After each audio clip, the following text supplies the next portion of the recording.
It is Monday. We've got footy news coming in from all over Australia. Let's start at Collingwood. This war of words between Mick Malthouse and Eddie Maguire, is it ever going to end? We've had a lot of coverage of this story on afl.com.au today, including the involvement of Mick's daughter, Danny, who has gone to the defence of her father on Twitter, saying she doesn't know how Eddie Maguire sleeps at night. Now, we contacted Danny to ask if she'd like to elaborate any further. She said she just let that tweet speak for itself. So let's hear from the main players on radio, Eddie Maguire and Mick Malthouse.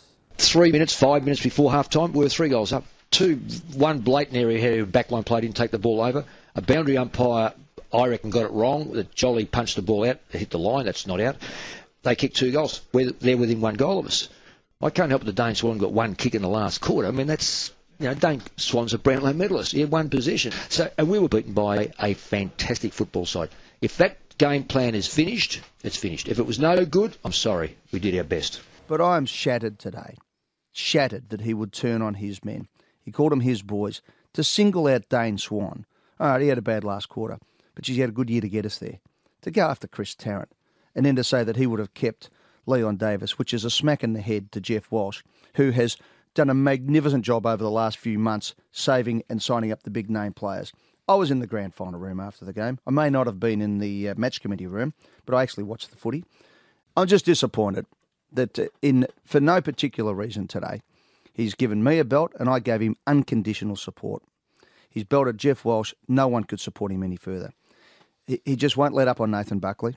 He supports Mark Neald in the paper today, but he goes after Nathan Buckley. He's a bloke who gave everything for Collingwood and for his coach as captain of our club. Gave everything.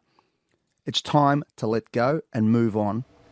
To the Kangaroos now, just keeping a lid on it after their impressive win over the reigning premiers Geelong. But what about Daniel Wells? We know he had an interrupted pre-season. Well, now he's prepared and played in this match in a great deal of pain. He had a really bad toothache, we understand. He's been to the dentist today, had a root canal. Let's hear from skipper Andrew Swallow about that. He's had a bit of trouble with some problems with his teeth and been in a bit of pain, but it just shows the sort of resilience he's got, and especially after an injury interrupted pre-season. It's great to see him continue to play some good footy, and he's had a lot of doubters over the years, but he's finally starting to show that he can play well, and especially against adversity. North's next task awaits in Sydney, where John Longmire says today his young brigade has been responsible for the team's success so far. We've been thrilled with the progression of our younger mids. I mean, if you look at Kennedy, Parker and Hanbury, all 23 and younger, 3 highest possession getters on the weekend, played an important role in our midfield. Mumford's only 25, 26, so we think that that's an important part. We've been really pleased with our younger players continuing along their improvement. Jetta, Gary Rowan we thought was really good on the weekend with his pressure, and they've been able to be reasonably consistent the first 3 weeks. Adam Good's unlikely to be there though. He is facing a 1-game suspension, so that milestone match for him, game 304, now likely to be played in Tasmania rather than at home at the SCG. We've also seen Bulldogs defender Brian Lake and also Melbourne co-captain Jack Grimes offered 1-game bans today. Full coverage of the match review panel in another video here on afl.com.au and also in text reporting. But back to Grimes. He's not going to be there, it seems, for the Jim Stynes tribute match. Brad Green, though, the former skipper, may very well come back into the side. Wary of the fact, I don't know if we're allowed to comment, but he'll be certainly around the selection mark. We'll talk about him. I think our main training session is where we're playing Sunday, will be Thursday. So he'll be around that discussion or in that discussion. The Bombers 3-0, lucky escape for them against the Gold Coast Suns. Now they are facing 2 very big matches, a blockbuster against Carlton on Saturday and then the Anzac Day clash with Collingwood just 5 days later. I think it's going to be hard for the 22 to play 2 games in 5 days. So I think there's going to be a few changes, and I think that's footy. It happens every week. You have different guys playing, so I think there may be a possible change. We've got 2 of the best teams in space of 4 or 5 days, so it's a pretty quick turnaround. So yeah, we've had massive emphasis on recovery and things like that. So we've got to try and get our bodies right for the big couple of days.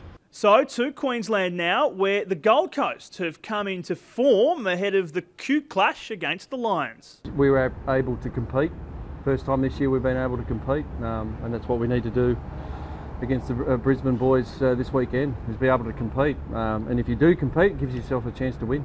it probably just shows what, things like Q Clash means. It doesn't matter where you're sitting or what your win-loss ledger is. It's a pretty even contest, and because it's more about the game itself and the occasion and the event and how big a game it is. So I think both teams understand that. And at the Hawks, Jared Roughhead confident in his Achilles now after a couple of solid hit-outs, preparing now for the trip west. I'd done the work and had 9 months off, so it wasn't as if I was too worried about it. And I mean, that's what I was doing all right at it late last year, halfway through last year. So going straight back in didn't worry me, and it's worked out all right, hopefully.